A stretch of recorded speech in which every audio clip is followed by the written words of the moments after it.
everyone. I'm Jules Gems. I am coming to you today from the top of my little world.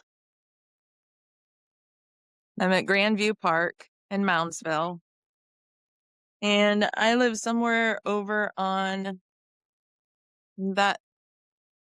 Let me find my finger in the camera. There we go. That mountain right there, which seems small from where I'm at. I wanted to talk to you today about Mary Magdalene. I have always wondered why, when she got to the tomb, she didn't recognize Jesus. I don't know why I've never heard it talked about, and I don't know what took me so long to figure it out. But before I tell you that, I was speaking with my sister-in-law a few weeks ago, and she brought that up. And not the same topic I'm going to tell you about, but she brought up Mary Magdalene and not recognizing Jesus at the tomb.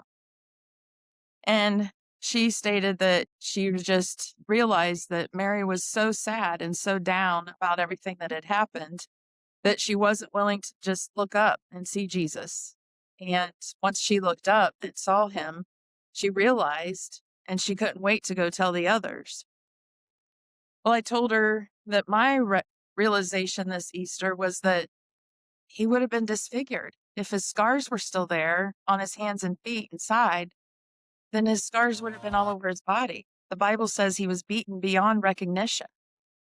So he didn't look like him. But once she looked into his eyes and talked to him, she knew it was him, not just a gardener. So we came to this conclusion as we were talking,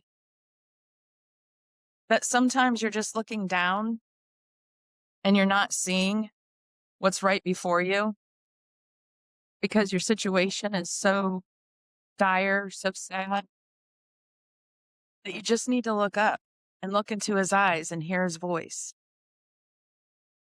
And then I thought, and even when you do that, sometimes it's not going to look how you think it should look, or how you remember, or how you want it to look.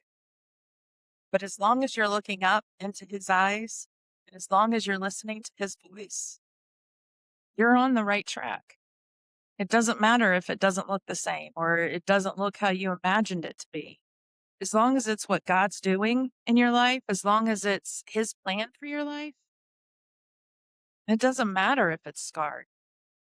He loves those scars. He loves all of you. So when you're in the valley and you have a hard time recognizing those mountaintops in your life, look to his eyes, hear his voice.